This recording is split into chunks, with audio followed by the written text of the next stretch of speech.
জন মানুষকে নিরাপদ রাখতে পারি। আমাদের ওয়াদা থাকবে, আল্লাহ যদি কোনদিন আমাদেরকে আবারও ক্ষমতা দেয়, আমি 2 বার ক্ষমতা পেয়েছি, আপনারা দেখেছেন আমি ক্ষমতা কিভাবে ব্যবহার করেছি। চাকতালে ভাবে হয়েছিল, এদিকে উচ্ছেদ করা হয়েছিল 91 সালে, আমি এদেরকে বাড়িতে আবার বসাইছি। 91 সাল থেকে তারা এখনো ওই জামাদি নিবাসে আছে। কি পাঠান, ঠিক নেবে কি? আর আজকে কাকতালে ভাবে আল্লাহ করে বেটা আল্লি অহনে লিখে মোবাইল রেফাস করে বলে তারা বুঝছো ভাই তোমরা? মানুষকে নিরাপত্তা দিতে না পারলে, মানুষের আত্ম অর্জন করতে না পারলে, মানুষের বিশ্বাস না পাইলে ক্ষমতা কোনদিন চিরস্থায়ী হয় না। আজকে আমি হঠাৎ করে দেখলাম আমার দাম বেড়ে গেছে। আমি দেখলাম আমার বিএনপি বন্ধুরা আমাকে নিয়ে প্রচুর লেখালেখি করতেছে। আমি শুকরিয়া জানাই, ধন্যবাদ জানাই। আমি যে তাদের ঘরের একটা মুড়া কুড়ি আসলাম, এটা যারা বুঝতে পারছে।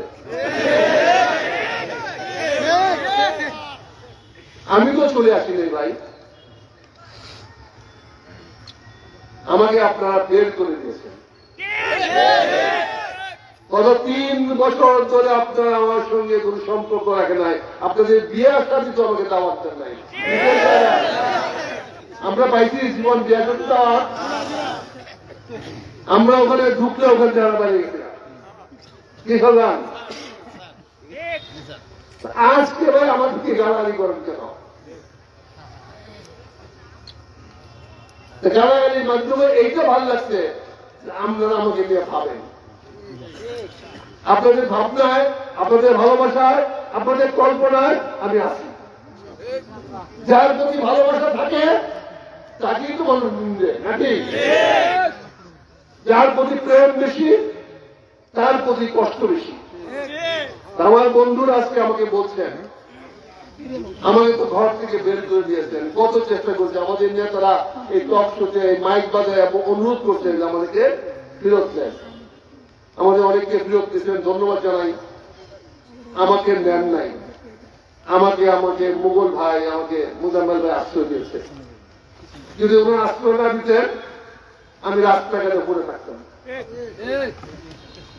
আমার তো এই বয়সটায় নতুন করে ঘর বানানো, আমার ঘরে চালও নাই, চুলাও নাই, নতুন করে আবার আমি ঘর বানাবো। আমার এই বয়সে আমাকে কেউ আশ্রয় দিবে না, কিন্তু আমার ভাইয়ের আশ্রয় দিয়েছেন। আমি এই জন্য ওদের কাছে কৃতজ্ঞ। যতদিন বেঁচে থাকবো আমার এই দুর্দিনে ওনারা যে আমাকে আশ্রয় দিয়েছেন, আমার কৃতজ্ঞতা ওনাদের প্রতি আমার আজীবন থাকবে। আমি সিদ্ধান্ত নিয়েছি, যদি আমার কোনো কথা জামাতের জন্য কষ্টকর হয় আমি সেই কথা বলবো না। দরকার বললে আমার জবান কেটে ফেলবো, জিভ কেটে ফেলবো, আমি বলবো না। তারা আমাকে আশ্রয় দিয়েছে, তারা কি জানান, আমি তাদের আশ্রয় পেয়েছি। তাদের ভালো মন্দ তারা করবে, ভালো মন্দ দেখার আমার জন্য তারা বসে নাই। ওনারা আমাদের রাজনীতি করবে, রাজনীতি আগাবে, কিন্তু আমি যে আশ্রয় পেয়েছি, আপনাদেরকে নিয়ে আশ্রয় পেয়েছি। আমি একা না, কি বলেন? আমার এলাকার যত মানুষ আজকে আপনারা আসছেন, আমাদেরকে আশ্রয় দিচ্ছেন ওরা। আমাদের আগামী দিনের বিপদে আপদে সুখে দুঃখে ওনারা আমাদেরকে আশ্রয় দিবেন, এই কথা আজকে পাইছেন না আপনারা? ওনারা তো আসছেন, কি বলো কিন্তু আমরা আজ থেকে ওনাদের আশ্রয় আছি। মোগল ভাই, মোজাম্মেল ভাই, এই মানুষগুলো আপনাদের আশ্রয় থাকতে চায়। আমাদের চিন্তা আপনাদের কাছে, আপনাদের কাছে আমরা চাই না আমার বাড়ি করে দেন, গাড়ি করে দেন, রাস্তা করে দেন, পাড়া করে দেন, ব্রিজ করে দেন, কালভার্ট করে দেন, এটা সরকার করবে। আমরা আপনাদের কাছে 1 নম্বর চাই, দুর্নীতি মুক্ত, সন্ত্রাস মুক্ত, চাঁদা মুক্ত, দখলদার মুক্ত একটি বাংলাদেশ। কি বলেন? আমরা চাঁদা দিতে চাই না, আমরা রাস্তাঘাটে নিরাপদে চলতে চাই, আমরা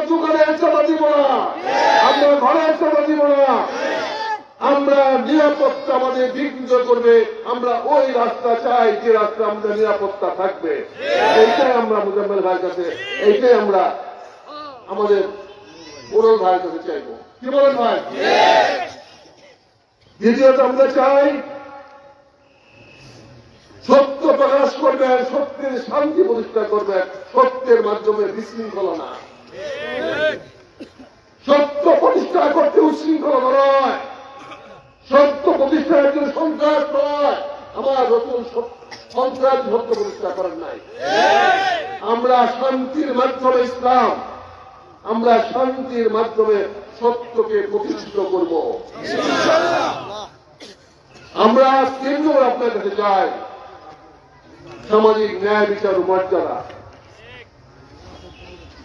মানুষ মানুষকে সম্মান করবে, মানুষ মানুষকে মর্যাদা দিবে। আমরা একজন ক্ষুদ্র মানুষ হিসেবে আপনাদেরকে সম্মান করব, মর্যাদা দিব, বিনিময়ে আমরা আপনাদের কাছ থেকে আমাদের সম্মান দিব চাই। কি বলেন কি বলেন? আমরা সম্মান ও মর্যাদা, পারস্পরিক সম্মান ও মর্যাদা চাই। তিনটি কারণে আমি আপনাদের কাছে আসছি, আপনাদের ঘরে আসছি। আপনাদের জামাতে আমাকে গ্রহণ করেছেন, আলহামদুলিল্লাহ আমি শুকরিয়া আদায় করি। উনি আমাকে 1 ঘন্টা আলোচনা আমাকে দিয়েছেন। আমি আপনাদের পাশে আছি, আপনাদের সঙ্গে থাকবো। আজকে আসছেন, সময় কম, এইটি আমার কৈফিয়ত। আমি আজকে শরীফ উসমানের মতো একটি ত্যাগী ত্যাগবান হাজি নেতা আমরা হারিয়েছি। আমরা হত্যা তীব্র নিন্দা জানাচ্ছি, আমরা হত্যার ক্ষোভ জানাচ্ছি, আমরা সুষ্ঠু বিচার চাই। যারাই যাই হোক, পাতাল থেকে তুলে এনে তাদের বিচার করতে হবে, আমাদের দাবি। আমরা